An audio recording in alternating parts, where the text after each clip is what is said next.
नमस्कार. आज 10 नोव्हेंबर 2023 वार आहे शुक्रवार. लोकसत्ता वृत्तपत्र विश्लेषणमध्ये आपलं स्वागत आहे. पहिली बातमी. निम्मा महाराष्ट्र दुष्काळग्रस्त. 218 तालुक्यांतील 1200 महसूल मंडळामध्ये टंचाईची स्थिती. आता महाराष्ट्रामध्ये दुष्काळग्रस्त जाहीर झाल्यानंतर आपला सवलती वगैरे तिथं काय देण्यात येतात ते पाहूयात आपण. तर पहा, दुष्काळग्रस्तांच्या पीक कर्जाचे पुनर्गठन, शेतीशी निगडीत कर्जाच्या वसुलीला स्थगिती, कृषी पंपाच्या वीज बिलात 33.5% सूट देण्यात येणार आहे. शालेय व महाविद्यालयीन विद्यार्थ्यांच्या शुल्कात देखील माफी आहे. यासोबतच रोहिओ अंतर्गत कामाच्या निकषात काही प्रमाणात शिथिलता अशा सवलती देण्यात येणार आहेत. आवश्यक तिथे पिण्याचे पाणी पुरवठ्यासाठी टँकरचा वापर करण्यात येईल. तसेच टँकर जाहीर केलेल्या गावामध्ये शेतकऱ्यांच्या शेती पंपाची वीज जोडणी खंडित न करणे या सवलतीही 959 महसुली मंडळांमध्ये देण्यात येणार असल्याचे मुदत व पुनर्वसन आपत्ती व्यवस्थापन मंत्री अनिल पाटील यांनी सांगितले. आता पहा, ही बातमी असं म्हणजे सवलती वगैरे का गरजेच्या आहेत किंवा असं प्रश्न विचारला जाऊ शकतो का, तर बिलकुल विचारला जाऊ शकतो. जेव्हा 2025चं राज्यसेवा येणार आहे त्यावेळेस तुम्हाला अगदीच दुष्काळग्रस्त वगैरे आपत्ती व्यवस्थापनासाठी हे मदत करेल. त्यामुळे ही जी बातमी आहे, आता जे विद्यार्थी 2025ची तयारी करत आहेत पहा, त्यांनी आतापासूनच हे जे मी सांगतोय किंवा बॅकवर्ड लिंकेजेस वगैरे सांगतोय ना, त्याचं थोडंसं होमवर्क वगैरे करायला हवं. किंवा त्यांनी अशा पद्धतीने म्हणजे यांचे स्क्रीनशॉट वगैरे तरी किमान जपून ठेवा. कारण हे जे सवलती वगैरे आता देण्यात आलेले आहेत ना, 2025ला जेव्हा आपल्याकडे पहा पुस्तकं अवेलेबल नाही आहेत मराठी माध्यमासाठी राज्यसेवा डिस्क्रिप्टिव्ह पॅटर्न, तेव्हा हे अगदी मदत करणार आहेत. त्यामुळे प्लीज याला तुम्ही थोडंसं सिरियसली लिहून ठेवू शकता. पुढची न्यूज पहा. बिहारमध्ये आरक्षण 65%वर गेलेलं आहे. विधानसभेत एकमताने विधेयक मंजूर. एकूण आरक्षण 75%वरती गेलेलं आहे. आता पहा, पूर्वी असलेलं आरक्षण आणि आता आरक्षण कसा देण्यात आलेलं आहे. पूर्वी SC साठी होतं 16%, ते आता किती 20% करण्यात आलेलं आहे. तसेच ST साठी होतं 1%, ते आता 2% झालं. त्यानंतर अति मागासवर्गासाठी पहा 18% ते 25%, आणि इतर मागासवर्गीयांसाठी 12% होतं, ते आता 18%वर गेलेलं आहे. तसेच आर्थिकदृष्ट्या मागास यांच्यासाठी 10% एक्स्ट्राचं म्हणजे 75%. आता टोटल जर पाहिलं तर इथं 75%, परंतु जे अगदीच मागासवर्गीय किंवा SEBC okay, socially and educationally backward classes यांचं आरक्षण किती 65%वर गेलेलं आहे. जे की सुप्रीम कोर्टाने याच्यापूर्वी 1992ला म्हणजे मंडळ केसमध्ये 50%ची लिमिट सांगितली होती. ती आता SEBCचं आरक्षण 65% झालेलं आहे. 65% प्लस EWSचं आरक्षण आहे 10%, म्हणजे आता 75% ही आरक्षण कुठे असेल, बिहारमध्ये असेल.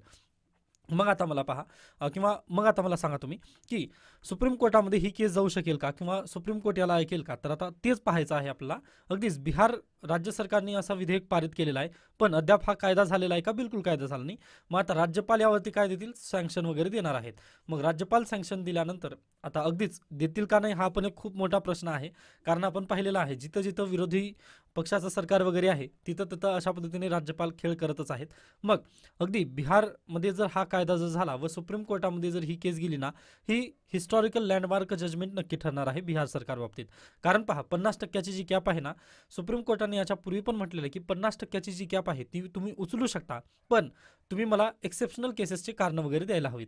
मग आता पाहूयात बिहार सरकार कशा पद्धतीने त्यांचं आरक्षण वगैरे टिकवेल का. मग जर बिहार सरकारने जर त्या पद्धतीने जर त्यांचं आरक्षण वगैरे नेलं ना पुढे, मग तेच महाराष्ट्र सरकार पण तशा पद्धतीने आरक्षण वगैरे तरतूद करू शकेल. अन्यथा पहा, बिहार सरकार जर तिथं फसून बसलं तर अगदीच आपल्याला पण सावध पवित्रा वगैरे तिथे घ्यावी लागेल. ओके, तर यासाठी ही एक महत्त्वाची केस स्टडी वगैरे आगामी काळात येणार आहे असं या न्यूजला तुम्ही पाहू शकता. पुढे चला. महुआ मोहित्रा यांच्या बडतर्फीची शिफारस करण्यात आलेली आहे. संसदेच्या नैतिकता समितीचा अहवाल, लोकसभा अध्यक्षांच्या निर्णयाची प्रतीक्षा. व पहा, लोकसभा अध्यक्ष आय थिंक अगदीच यांना बडतर्फ वगैरे करतील असं बेसिकली आपल्याला पाहायला दिसतं. पण आता पाहूयात, अद्याप त्यांचा निर्णय आला नाही, परंतु संसदेच्या नैतिक समितीचा अहवाल मात्र त्यांना सादर झालेला आहे. ओके, त्यांनी रिपोर्ट वगैरे दिलेली आहे. त्यासोबतच पुढची न्यूज पहा.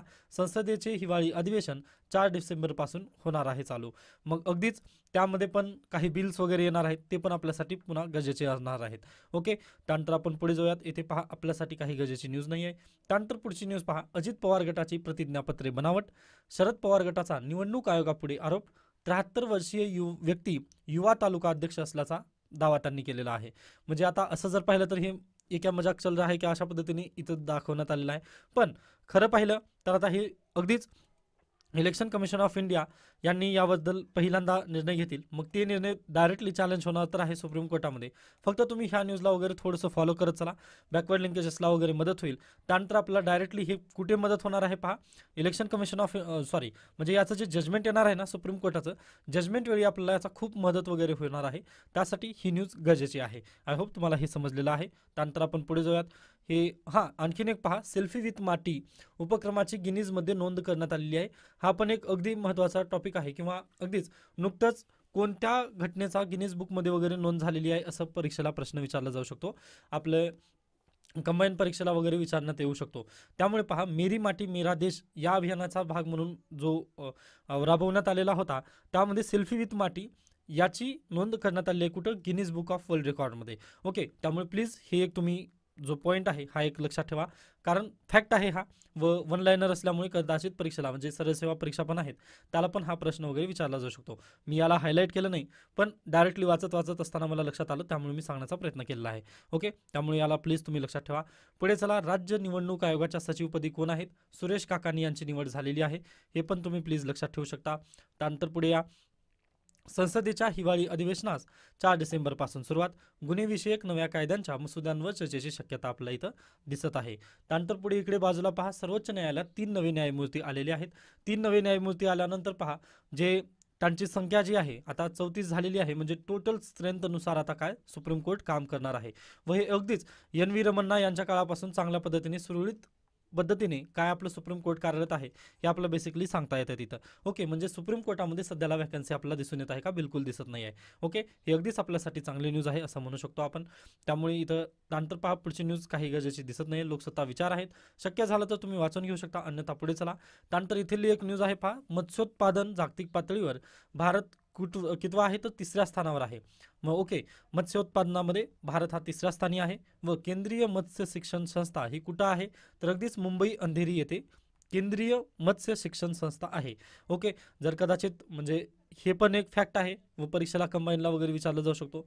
त्यामुळे याला पण तुम्ही काय करायचं आहे, लिहून ठेवा, किंवा अगदीच तुमच्या डायरीमध्ये वगैरे त्याला नमूद करून वगैरे ठेवू शकता, किंवा कात्रण वगैरे तशा पद्धतीने राहू द्यात. ओके, त्यानंतर पुढे आहे पहा, आधीच फेक त्यात डीप फेक. तुम्हाला सर्वांना माहिती आहे, म्हणजे समाज माध्यमांवर परवा दिवशीची घटना आहे, रश्मिका मंदना या अभिनेत्रीचं म्हणजे चेहरा दुसऱ्या जे ब्रिटनची अभिनेत्री वगैरे आहे तिच्यावरती लावून म्हणजे अगदीच हुबेहूब प्रतिकृती वगैरे तयार करण्यात आलेली आपला एक व्हिडिओ चित्रफित वगैरे दिसून आलेली होती. ओके, मग त्याला अगदीच जे केंद्रीय मंत्री आहेत त्यांनी केंद्रीय मंत्री राजीव चंद्रशेखर यांनी काय म्हटलं, त्याला काढून वगैरे टाकण्याचे आदेश दिलेले आहेत. पण ही किती गंभीर समस्या आहे हे आपल्याला थोडंसं त्याचं लक्ष वगैरे वेधवणं गरजेचं आहे. आता पहा, ही फक्त आपलीच घटना नाही आहे, तर मागच्या वर्षी जेव्हा रशिया आणि युक्रेनचं युद्ध चालू झालेलं होतं पहा, त्यावेळेस झेलेन्स्की युक्रेनचे जे अध्यक्ष आहेत झेलेन्स्की यांचं पण डीप फेक वगैरे तयार करण्यात आलेलं होतं व्हिडिओ. ओके, म्हणजे असे व्हिडिओ तयार करून ना अगदीच काय केलं जातं, समाजाला वगैरे एक दिशा वगैरे किंवा अगदी एका वेगळ्या वर्णावर वगैरे नेण्याचा प्रयत्न केला जाऊ शकतो. यामुळे हे जे डीप फेक तंत्रज्ञान आहे ना, ते आपल्यासाठी खूप घातक ठरेल की काय, अशी आपल्याला इथं काय दिसत आहे, म्हणजे एक सध्यालाच चाहूल वगैरे लागत आहे. कारण पहा, आता सर्वांना माहिती आहे याच्यापूर्वी ॲसिड हल्ले वगैरे व्हायचे. ओके, ॲसिड हल्ले वगैरे करून काय मुलींना वगैरे चेहरे वगैरे म्हणजे त्यांचे तशा पद्धतीने म्हणजे त्यांचा बदला वगैरे आता एकतर्फी प्रेमातून वगैरे तशा भरपूर घटना वगैरे घडत असत. पण आता सध्याला काय आहे पहा, टेक्नॉलॉजी एवढं विकास वगैरे झालेला आहे.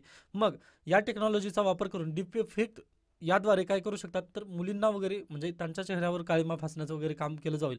अशा पद्धतीने डीपफेक तंत्रज्ञानाचा वगैरे इथं काय केलं जाईल, वापर वगैरे केला जाईल की काय, असं इथं लेखकांना वगैरे म्हणायचं आहे. मग हे असं का म्हणण्यात आलं तर पहा, 3 वर्षापूर्वी सप्टेंबर महिन्यात असे 15,000 डीपफेक व्हिडिओ समाज माध्यमात सोडल्या गेल्याचे या क्षेत्रात काम करणाऱ्या एका अमेरिकी कंपनीस आढळलेले होते. म्हणजे किती, 15,000 एवढे व्हिडिओ सप्टेंबर म्हणजे 2020. ओके, आता सध्याला आपण 2023 मध्ये आहोत. सप्टेंबर 2020 त्यावेळेस 5G पण आलेलं नव्हतं आपल्याकडे. पहा, सप्टेंबर 2020 मध्ये 15,000 डीपफेक व्हिडिओ आले होते. मग आज घडीला 5G टेक्नॉलॉजी आहे व तंत्रज्ञान खूप पुढे आलेलं आहे, आर्टिफिशियल इंटेलिजन्स वगैरेचा वापर पण चालू झालेला आहे. मग या काळामध्ये पहा, अगदीच याचा गैरवापर खूप होऊ शकतो व त्यामुळे अगदी म्हणजे दुसऱ्या देशात वगैरे जेवढी चिंता नाही त्याची जास्त दुप्पट तिप्पट चिंता भारताला आहे. का भारताला आहे तर अगदीच तुम्हाला याच्या पूर्वीचे पण केसेस मी सांगितलं आहे, म्हणजे पूर्वी ॲसिड वगैरे हल्ले व्हायचे, मग आता ते अगदीच म्हणजे आता एखाद्या मुलीवर जर अशा पद्धतीचा प्रयोग जर झाला तर अगदीच घराबाहेर तिला निघता येणार नाही, अशा पद्धतीची ही टेक्नॉलॉजी वगैरे आहे. त्यामुळे आणखीन पहा भारतामध्ये कसं आहे, कोणी पण आपलं म्हणजे डोक्याचा वगैरे इथं जास्त वापर करत नाही. आता अगदीच काही व्यक्ती आहेत जे शिक्षित व्यक्ती आहेत, त्यांनी त्यांचा डोक्याचा वगैरे वापर करतील, परंतु जे अशिक्षित आहेत व दिवसभर मोबाईलवरती पडून असतात ते विद्यार्थी किंवा ते तशा पद्धतीचे जे हे आहेत, म्हणजे जी आपली पॉप्युलेशन आहे ती तसा विचार वगैरे करणार आहे का? त्यांना जे दिसेल ना त्यावरतीच ती डायरेक्टली विश्वास ठेवतील. मग पहा, जे दिसेल त्यावरती जर डायरेक्टली विश्वास ठेवल्यानंतर म्हणजे अगदीच आपला देशाचं किती तरुण वगैरे दबखायला वगैरे जाणार आहे. म्हणजे हे किती बँकरप्ट झाल्यासारखं आपल्याला इथं म्हणजे सिच्युएशन वगैरे तयार होईल, हे इथं लेखकांना वगैरे म्हणायचं आहे. व पहा, हे फक्त इथपर्यंत नाही आहे, तर पुढल्या वर्षी आपल्याकडे काय आहेत, 2024 जनरल असेंब्ली इलेक्शन आहेत. मग त्यावेळेस पहा, एखाद्या नेत्यावर जर तशा पद्धतीने डीपफेक टेक्नॉलॉजीचा जर वापर केला तर काय होईल त्याचे परिणाम पहा. पूर्ण त्यांचं म्हणजे जे अस्तित्व आहे तेच नष्ट वगैरे केलं जाऊ शकतं एका व्हिडिओमुळे. त्यामुळे पहा, भारत सरकारला यावरती गंभीर म्हणजे ही एक गंभीर समस्या आहे व गंभीर समस्येचं सोल्युशन वगैरे आणणं खूप गरजेचं आहे. ओके, आता याच्या पूर्वी पहा फेसबुकवर पण तशा पद्धतीचे काय झाले होते, हल्ले वगैरे झाले होते किंवा त्यांनी पण ते फेशियल रिकॉग्निशन जी टेक्नॉलॉजी वगैरे होती याच्यापूर्वी पहा, तुम्ही एखादी फेसबुकवर म्हणजे एखादी फोटो वगैरे टाकलात, ग्रुप फोटो वगैरे जर टाकलात व त्या ग्रुप फोटोमध्ये जर जे जे तुमचे मित्र वगैरे फेसबुकवर आहेत ना त्यांच्या चेहऱ्यावरती अशा पद्धतीचे एक चौकोनी डब्बा वगैरे याचा, ती होती फेशियल रिकॉग्निशन टेक्नॉलॉजी. ओके, मग त्या फेशियल रिकॉग्निशन टेक्नॉलॉजीचा पण खूप गैरवापर वगैरे होत होता. त्यामुळे ती आता फेसबुकने वगैरे बंद केलेली आहे. पण अगदी त्याच पद्धतीचा आता ही डिफेक्ट टेक्नॉलॉजी वगैरे इथं आलेली मार्केटमध्ये दिसून येत आहे. व भारतामध्ये ह्याची जास्त समस्या काय आहे, तर आपण शिक्षित आहोत फक्त म्हणण्यासाठी, पण डिजिटल साक्षरता आपल्याकडे अद्याप नाही आहे. आपण जे काही पाहतो ना त्यालाच आपण सत्य मानत बसतो. यामुळे या सिच्युएशनला टॅकल करण्यासाठी आपल्याकडे एखादी कायदा असणं गरजेचं आहे किंवा हे जे डीपफेक टेक्नॉलॉजी आहे याला त्वरित आवरणं गरजेचं आहे. अन्यथा पहा, याचे दुष्परिणाम समाजामध्ये भरपूर दिसणार आहेत आगामी काळामध्ये. हेच आपल्या इथं लेखकांना वगैरे सांगायचं होतं. ओके, त्यानंतर पहा, समाज माध्यमामध्ये जेव्हा तुम्ही पण अगदीच त्याचा वापर वगैरे करत असता तर अगदीच तुम्हाला पण थोडंसं काळजी वगैरे घेणं बंधनकारक आहे. किंवा अगदी तुम्हाला हे सर्व काही माहिती आहे ना, तर त्यामुळे तुम्ही आजूबाजूच्यांना तरी सांगा, पण तुम्ही पण स्वतःला सांगा की बाबा असं जे दिसतं तसं नसतं. व अगदी तुमचं पण तिथं थोडंसं बुद्धीचा वगैरे वापर जर झाला असेल तर ते अगदीच बेटर होईल. अन्यथा पहा, म्हणजे आपला समाज जो आहे तो दुसरीकडेच म्हणजे एका दुसऱ्या वळणाला वगैरे जाऊन थांबू शकतो. व पहा, आता अगदीच जनरल असेंब्ली इलेक्शनचा पिरियड आहे, त्यामुळे याचा सर्रास वापर केला जाणार आहे, हे मात्र शाश्वत सत्यच आहे. ओके, तर अशा पद्धतीने हा लेख होता. आय होप तुम्हाला हे सर्व काही जे समजलेलं आहे. त्यानंतर आपण पुढे जाऊयात. आता पहा, इथे आपल्यासाठी काही गरजेची वगैरे इथं मला वाटलं नाही, त्यामुळे मी स्किप करतोय. त्यानंतर समन्यायी पाणी वाटपाचा तिला सुटेल का? आता हा प्रश्नार्थक चिन्ह आहे, पण अगदी आता UPSCला तर येणार नाही, पण जे 2025चे MPSC ॲस्पिरंट आहेत त्यांनी हा इश्यू वाचून घेतला तर चालेल. किंवा हे कात्रण जे आहे ना ते फक्त तुम्ही तुमच्या डायरीमध्ये वगैरे लिहून ठेवा किंवा म्हणजे तुमच्याजवळ फक्त ते स्क्रीनशॉट वगैरे अवेलेबल असू द्या. कारण हे जो इश्यू आहे ना तो कदाचित पुन्हा पण असाच असणार आहे. आता मी याला का घेत नाही आहे, कारण पहा, मी UPSC म्हणजे जे डेडिकेटेड ॲस्पिरंट आहेत UPSCचे त्यांच्यासाठी हा नसेल, त्यामुळे मी याला इथं मागे घेतोय पाहिलं. परंतु जे विद्यार्थी MPSCची तयारी करणार आहेत ना त्यांच्यासाठी प्लीज त्यांनी हा लेख वगैरे वाचला तरी चालेल. अन्यथा पहा, सिलेबसमध्ये तर हा पॉईंट तुमच्या नक्कीच कव्हर होईल. ओके, जेव्हा तुम्ही महाराष्ट्राचा भूगोल वगैरे शिकताना तेव्हा हे कव्हर होणार आहे, त्यामुळे मी याला स्किपच केलेलं परवडेल.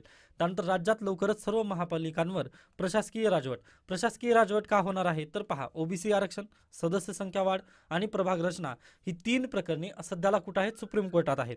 मग सुप्रीम कोर्टाचा जोपर्यंत निकाल येत नाही ना तोपर्यंत आपल्याला निवडणुका घेता येणार नाहीत, ही समस्या आपल्याला दिसते. त्यामुळे प्रशासकीय राजवट कुठं लागली आहे, सर्व महानगरपालिकांवरती. ओके, त्यानंतर पुढे चला. येथे काही गरजेची न्यूज नाही आहे, ते KCR तेलंगणामध्ये वगैरे त्याबद्दल दिले, मी त्याला स्किप केलेलं आहे. ओके, त्यानंतर पुढे पहा, राज्यातून केळीची निर्यात युरोपात करण्यात येत आहे. अन्न उत्पादन निर्यात विकास प्राधिकरण अपेडा, तर अपेडा मार्फत काय पहिल्यांदाच हा प्रयोग वगैरे राबवण्यात येत आहे. म्हणजे राज्यातून केळीची जी निर्यात आहे ती युरोपमध्ये वगैरे करण्यात येणार आहे. व हा जर प्रयोग सक्सेसफुल जर झाला तर अगदीच महाराष्ट्रातील जे शेतकरी आहेत त्यांना अगदीच याचा लाभ वगैरे होईल असं आपण इथं म्हणू शकतो. पुढे चला, इथे करिअर वृत्तांत आहेत, स्किप करेल तरी चालेल. तर अशा पद्धतीने आजचं लोकसत्ता वृत्तपत्र इथे संपतं. याबाबत काही शंका, काही सजेशन असतील तर तुम्ही नक्की मला सांगू शकता. धन्यवाद.